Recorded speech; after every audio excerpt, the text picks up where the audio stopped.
and presuming we do, how can we build a model that supports them, that allows them to serve their highest ideals?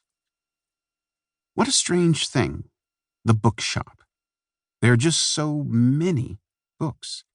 In 2019, there were 20 million published books available, not counting books published that year. Every book requires considerable attention to write, publish, sell, and read. Books serve such diverse purposes and are written for so few readers at a given time. As such, efficiencies common to other industries are impossible in the book industry.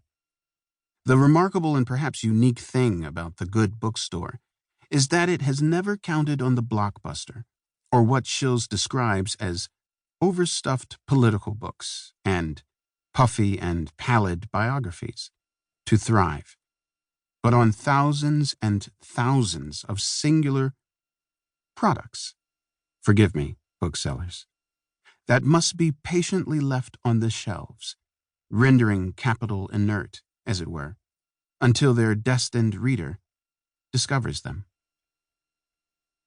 John Ruskin, the 19th century art critic and armchair political economist, in his 1891 lecture, Sesame and Lilies, writes of books of the hour and books of all time, noting, of course, that this isn't a distinction of quality.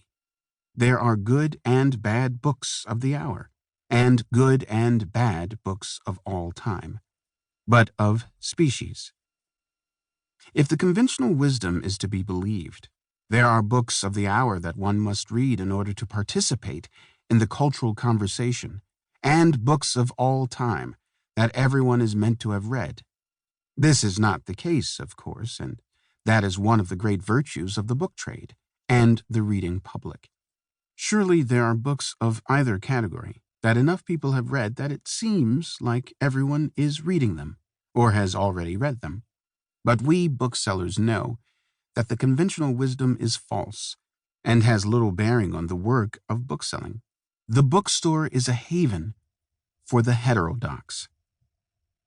The good bookstore's collection comprises books that might have been published a month ago, a year ago, a half-century ago, a couple of millennia ago. The attuned bookseller must provide a selection of books of all vintages. To do so, the work of bookselling demands a firm grasp not just of the literature of the ages, but also of the literature of one's lifetime, and of the thousands of new publications announced in the publishers' catalogs that arrive seasonally and by the dozens. Only a minute fraction of the books one considers will make the shelves. Discernment is the primary quality of the good bookseller. Filtration, selection, assemblage, and enthusiasm, their work. As a business proposition, this model is clearly untenable. No retailer whose work is to buy cheap and sell dear would develop the business of the bookstore.